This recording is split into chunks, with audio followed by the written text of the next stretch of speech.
Hi guys, so let's talk about another rock opera, shall we? Except this one's some old school metal. In 1987, King Diamond released an album called Abigail, and a lot of people consider that to be his best work. Those people are wrong. In 1988, he released an album called Them, and that's the best. See, the story on Abigail is ridiculous. There's some lady, she cheats on her husband, gets pregnant, her husband gets murders his cheating wife, and then the ghost of the unborn baby shows up and starts possessing people and killing people. The story is terrible. The music on that album can best be described as King Diamond and his band are still trying to figure out how to make an opera. Which brings us to 1988's Them, where everything came together and they made a perfect album. So let's talk about it.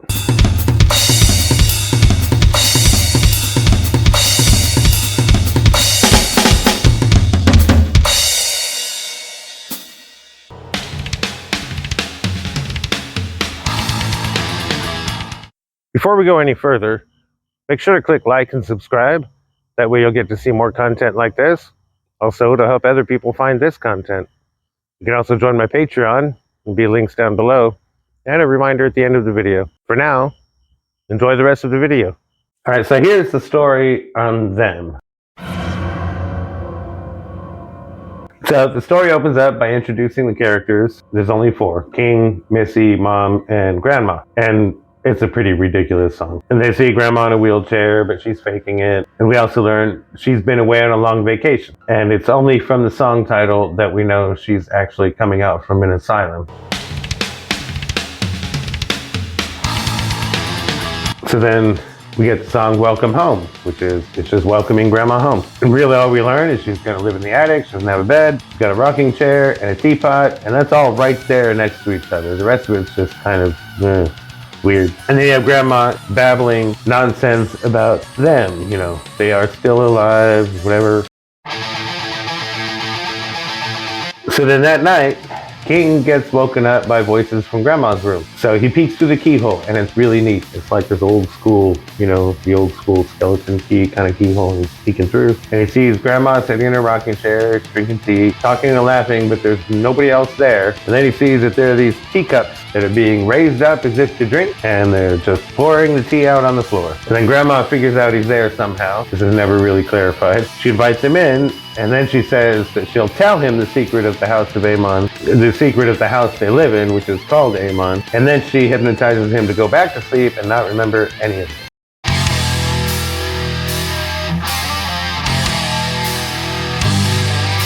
On the following Friday, Grandma comes to get King, and she's finally going to tell him about the House of Amon. So she takes him up into the attic. She sees his mother in the rocking chair. Then Grandma cuts Mother's hand, lets the blood flow into the teapot, explaining that this is what brings them here. And then she basically says they're going to drink the tea and hang out with them. So he drinks the tea, and he experiences a euphoric high, listens to them telling stories and so forth, and he gets high.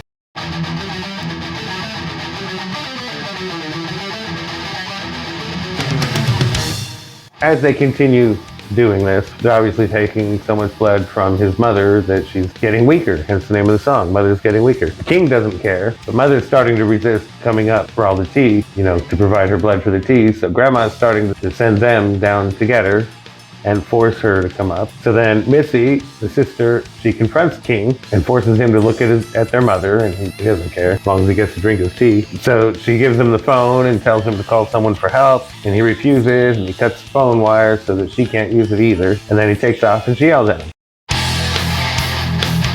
So then we get to Bye Bye Missy. This is a very dramatic song. This is the confrontation between Missy and Grandma. They're all up there drinking tea and hanging out, with them. And then Missy comes in to confront them. And then Grandma says something about getting rid of her because she's too young, and something about the fireplace. And then she goes to grab Missy, and there's a scuffle. And at some point in the scuffle, Missy manages to grab the teapot, and she briefly holds it hostage, and she breaks it. So then they get very angry. They grab Missy and head down the stairs. And King knows she's probably going to be killed, but he can't stop them. Because one of the things that's happening when he drinks the tea is he's getting possessed by one of them. Or maybe they're all taking turns possessing him or whatever. So after the teapot is broken, the King goes stumbling out the house. He realizes that they're outside the house now. They are so weak that he can take control of his mind back from them. And so he starts to fight for control of his mind. While he's doing this, he looks in the cellar and he sees they are down there looking for something. And then they find it, and it's the axe. And so he sees the axe flying through. And you got to remember, you can't actually see them. They're invisible. So imagine an axe being carried like a person running, carrying an axe, except you can't see the person holding it, so the axe is just... Anyway, after he sees that, he passes out. And then he wakes up later, and he sees smoke coming from the chimney and realizes that they killed Missy with that axe, and they're burning her remains in the fireplace. That's what Grandma was talking about, kitchen and fireplace. Sorry, the fireplace and the kitchen. Well, this was the last straw. He reclaims his mind completely, and he goes back to confront Grandma.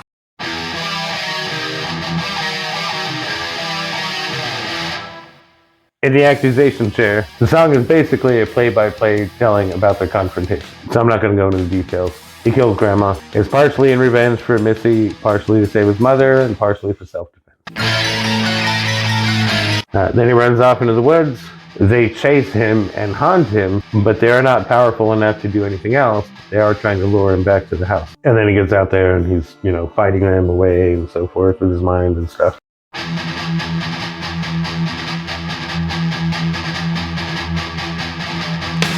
Then in the morning, the cops show up, and they determine that King is having a psychotic break of some sort, and they call in the psychiatrist, Dr. Landau. Dr. Landau decides King is crazy and dangerous because he murdered his grandma, and they have him locked up. They don't know what happened to Missy, and he's not telling them. And then at the very end, after 9 years in the asylum, he gets out and goes home. And then the last song on the album is pretty weird, partly because it's not actually a song. He finds that Grandma has basically become one of them, along with Grandpa and Missy. And then in the liner notes for the album, there's a letter written from King explaining stuff he learned while he was locked up in the asylum.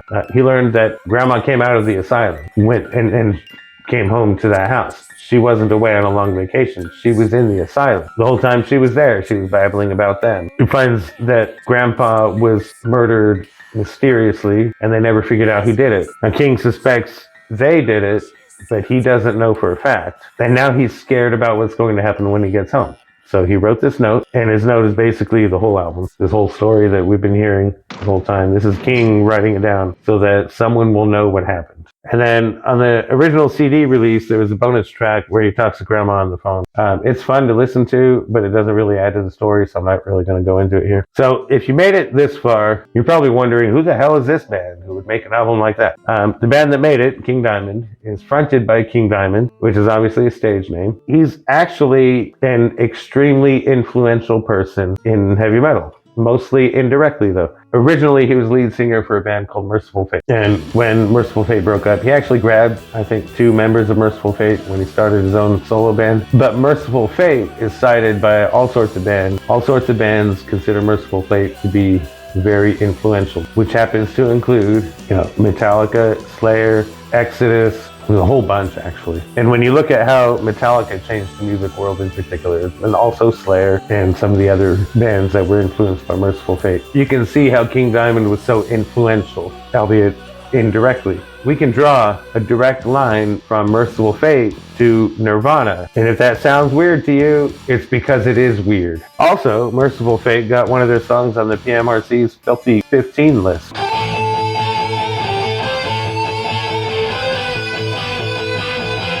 That's always cool. In King Diamond's solo career, he's worked with Andy LaRocque, guitar player, on every album. Now, King Diamond writes most of the music, but he does collaborate with Andy LaRocque on a lot of it. On this album, the drummer is Mikkey Dee. And if that name doesn't sound familiar, he was with Motorhead later. He quit the King Diamond band and went to be with Motorhead. And right now, he's playing with Scorpions. Yes, that Scorpions.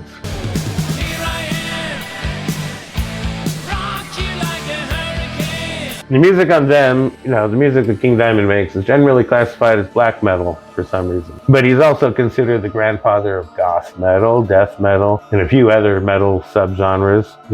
If you're obsessed with classifying music that's inherently unclassifiable. All right, so let's talk about themes. There's obviously really just one theme here, and that is addiction. And tell me you're surprised. Now, I didn't see the addiction story on this album until after I was an alcoholic. That means, since I was in my 30s when I became an alcoholic, that means for like 20 years, I listened to this album and loved it, and I didn't didn't really understand the whole story. But it's all there. When they take mother's blood to make the cheat, that's an obvious metaphor for when an addict steals, from the mothers and other people they love, steals stuff, money, whatever, so they can pay for more drugs. Then you got mom is getting hurt, almost killed. Missy is straight up killed. And I've heard addicts tell stories about getting people killed or permanently maimed because of their drinking or drug use. It's a fictional trope based very much in reality. And then the fact that the behavior, the drinking and drug use behavior, and everything involved in acquiring those things is compulsive, is also presented in this story as your basic demonic possession, essentially, even though the exact nature of them is never really explained. And King Diamond's real big on ghosts, so they're probably just dead people, ghosts. And then he goes into recovery. His version of rehab is the asylum he spends 9 years in. And then when he gets discharged, he has to go back to the same house where it all happened, and he obviously has a great deal of trepidation that he's going to repeat the pattern now that he's out. There you go. Addicts often relapse when they get out of rehab at some point. Maybe not right away, but like I said, I've been in other videos, I just finished a second rehab, which means I relapsed after the first one. Now, I don't know if King Diamond is in recovery for drugs or alcohol, but I think he really nailed the addiction story here. And I've used the demonic possession model to explain how addiction works and also how mental illness works. Like with depression, you want to get up and do stuff, but it's like there's another entity inside you that's preventing you, it's holding you down. It's not talking you into staying in bed, it's physically keeping you in bed. Or there's all the times I went to the store just to buy cigarettes. When I got home, I found I had cigarettes and beer. And you can very much get out of body. Like, this is weird. I have memories of buying beer, but the memories are from a third person perspective. Now, you don't live your life that way. You don't see yourself from 10 feet up that way, like a camera looking down on you, like a security camera. But I have memories that are like that at times when I was buying beer and I didn't know it. Like, while it was happening, I didn't know it. But then after I got home, saw that I had beer, now I had this memory of watching myself buy beer. Weird. All right, so as far as storytelling, I think he does a really good job of telling this story. There's a sequel called Conspiracy, which is also a reasonably well-told story, but I think the story is dumb. And the next album, really, where he nails everything, is The Eye, which is a secret history. So it's several historical stories chained together like an anthology. And these things really happened, but he provides a supernatural explanation for why these things happen. That's what secret history is. I'll do that one sometime. So back to them. This story is pretty easy to follow the action. And one thing where they really nailed the music on this is it really does a good job of providing visualizations for whatever's happening. Like when he grabs grandma's cane and uses it to kill her, there's a musical sequence where you can really see him, and it's just all music. I mean, you have to listen to it. You'll see what I mean. Then at one point, there's an instrumental called Them, and that music, he's out in the forest collapsing and just dealing, emotionally with what he did, and that music really sums up that shell-shocked feeling that I've talked about when you first get to rehab, and he's having that feeling while he's out there in the forest. In Twilight Symphony, when he says, "I knew they would blame it all on me," that's not just a feeling that you get when you start sobering up. It is a certainty that you will be blamed, for everything that happened while you were drinking or using. And one of the problems with that is you didn't do everything that happened when you were drinking and using. You didn't. And it ranges from, depending on who it is. It could be anywhere from 10% to 80%, where the addict caused all the problems happening around them. But when you admit that you are an alcoholic or an addict, everybody immediately blames you for everything that happened. And recovery does start with accountability. I've mentioned that in a few other videos. But even in the sequel, Conspiracy, there is never really a moment where King takes accountability for anything that happened. So he never makes amends. He doesn't answer for what he's done. That lack of making amends actually drives story to some extent on Conspiracy, because that psychiatrist hooks up with his mom and then they conspire and murder King. And if he had made amends and answered for what happened on Them, maybe his mom wouldn't have married his psychiatrist and killed him. It's not a great story. Anyway, so the story on this album is a tragedy, and by the end of the next album, the tragedy is complete. Also, I want to point out, I am not blind to the fact that, as of this moment, both of the rock operas that I've reviewed on my channel end with the protagonist going to a mental hospital. That is coincidence, I promise you. Alright, so let's talk about the music. There's a lot of strong neoclassical playing, because Andy LaRocque, the lead guitar player, he's well known for his neoclassical style. And I do realize that King Diamond's falsettos aren't for everyone, but I have tried singing these songs without the falsettos, and they just don't work without them. So you kind of have to take his unique singing style along with it. It does sound like a lot of gratuitous high-pitched singing, but it does really enhance the story he's telling. When you look at individual songs, it's tempting to see them as stream of consciousness songs, narratives, but they're really not. When you strip out the lyrics of the song, you find the standard pattern of verse, pre-chorus, chorus, verse, pre-chorus, chorus, maybe there's a B section, another verse, pre-chorus, and chorus. You find that standard pattern, but when you put it in the lyrics, because of the way the melody in the lyrics changes and the different voices he uses and so forth, it kind of hides that. There are a lot of places where the guitar solos feel misplaced because there's action going on that might take 10 seconds to complete, but then they drop a 30-second or 1 minute long guitar solo in the middle of that. That doesn't really make sense. But after repeat listenings, you realize that the guitar solos are taking you on the emotional journey of the characters, usually King, and so they actually do fit. I really enjoy Mikkey Dee's performances here on drums.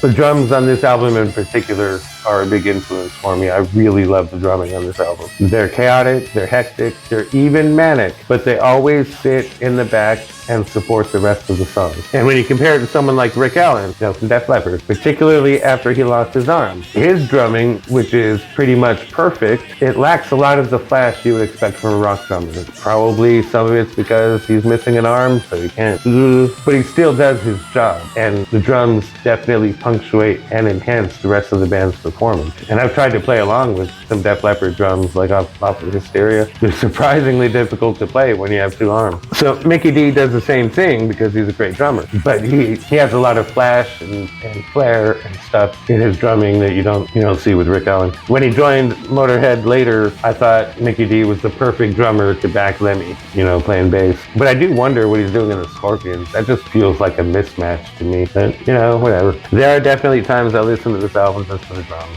and there's not a lot of music I can say that about.